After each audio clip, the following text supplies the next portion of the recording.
Hi everyone, George here. Today I just wanted to sit down real quick and have a conversation with you about the 2025 film Weapons. This film was written and directed by Zach Cregger. He's one of the co-founders of the comedy group The Whitest Kids You Know, and he also wrote and directed the 2022 film Barbarian.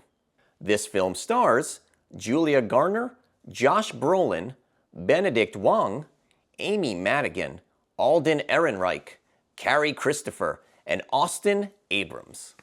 With that out of the way, let me tell you what this film is about.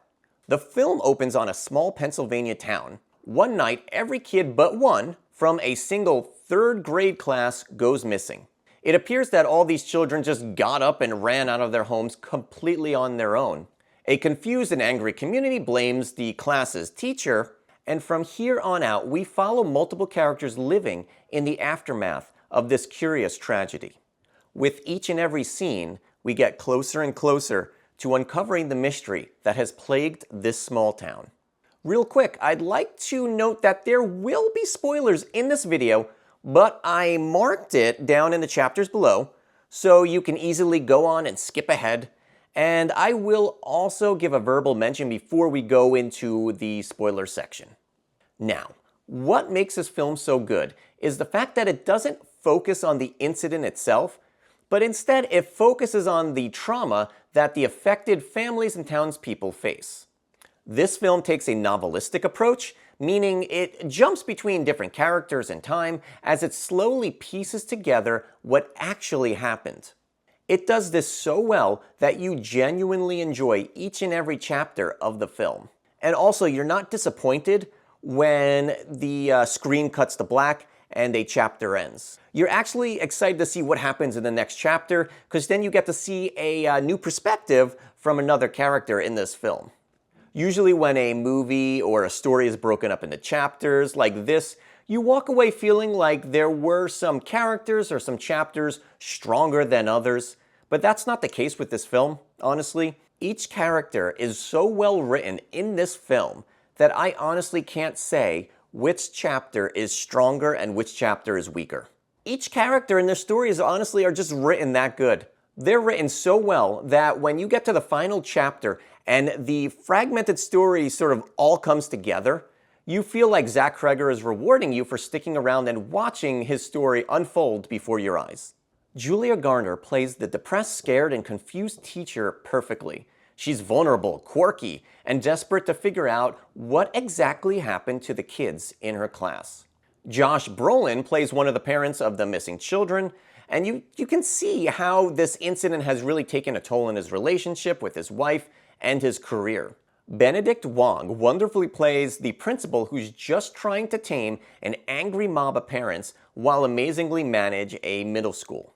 Also, you can see how this incident has taken a toll on his daily life as well. Carrie Christopher plays the sole student in the class who didn't vanish, and honestly, I'm always impressed by child actors that do a great job. Because when I was that age, I was too obsessed with cartoons and drawing to even properly do my own homework, let alone give an amazing performance in a feature film. Alden Ehrenreich plays an average cop who gets pulled into this mysterious mess well. He's awkward and pulled in multiple directions. Austin Abrams plays a local junkie who stumbles upon this mystery perfectly. I very much enjoyed his performance, and he really did a great job playing a junkie who's just trying to verbally articulate a complex situation. Honestly, this film is beautifully shot. Everything looks eerie, somber, and off, but not in a cliche way. This film has long shots of characters just living and going throughout their day. Zach Cregger said that he was inspired by the film Magnolia when he was making this movie. Also, it's fun to note that the sound design and score in this film is amazing. Sometimes there were actually long takes where there was no music at all, and there was just sort of just ambient sounds. And then when the music did kick in, it added and heightened the horror. Okay, it's at the point of the video where we will be going into spoilers. I marked it in the chapters below so you could easily go and skip ahead. So, I really don't want to spoil this film for you, so please just go on, skip ahead, and I will meet you at that point. Okay, now that it's just us people who have seen the film, let's have a conversation about Amy Madigan's performance as Gladys. She did an absolutely amazing performance portraying a lady from another time trying to fit into current trends and norms. Actually, I heard Zach Cregger's interview on the last podcast on the left, where he says the inspiration for Gladys's look came from two places. One was the lady on the tarmac in the film Twin Peaks: Fire Walk with Me, and the second one being the artist/photographer Cindy Sherman, where she's known for photographing herself with different types of makeup on that distorts her face. Also, her performance also adds to the hilarity and the unsettling emotion that this character emits when she's on screen.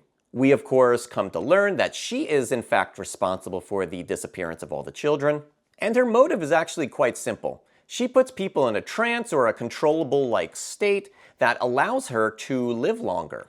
In the film, it's not fully spelled out how exactly she lives longer by putting people in this state, but I assume she's just feeding off of their life forces. Zach Cregger has stated that Gladys actually represents an aspect of his childhood when he had an alcoholic parent. Gladys essentially holds the kid Alex hostage, and she forces him to comply, and the film shows how the boy's life was before Gladys showed up and how his life was after Gladys showed up. Like, they show Alex's childhood where it's all happy and his parents are all kind and loving, and his household is like a warm and happy place. And then when Gladys shows up, his home becomes a scary place. And we see all this in the final chapter that covers Alex's perspective.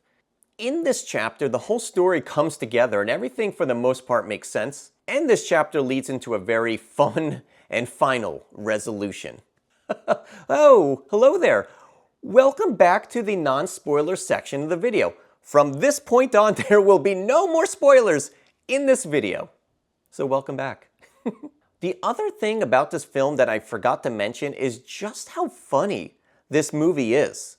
Honestly, the trailer does not do this justice. The trailer makes the movie feel like a very just deep and serious film. And you know, the film does cover deep and serious topics and subject matter, but the film can also juggle serious topics with some lighthearted and just silly humor. Which, of course, this is no surprise because Zach Cregger comes from a comedy background, and also his first film, Barbarian, had some really funny moments as well. And also something that I'd like to add to where I mentioned earlier in this video, just how well written this film is the fact that this movie really does have amazing pacing. Every scene in this movie is tight, and there's no meandering in this movie.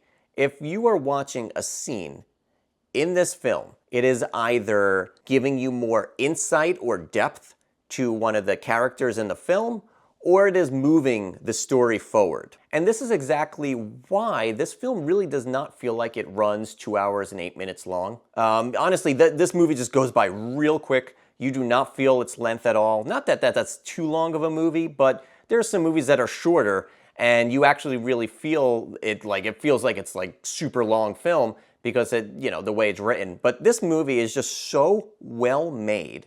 The time when watching this movie just flies by. Well, that is the film Weapons. Honestly, I have a ton of respect for this film. It's bold, it's weird, and honestly at times it can be downright creepy of a film. So if you like horror movies that stick with you long after the credits roll, or if you want to see a horror movie that does not fit in the conventional definition of what a horror movie is, then I say, go right now and watch this film. And if you have already seen this movie, I say go watch this movie again. I think it deserves a second viewing because I think this film is pretty great. Bye.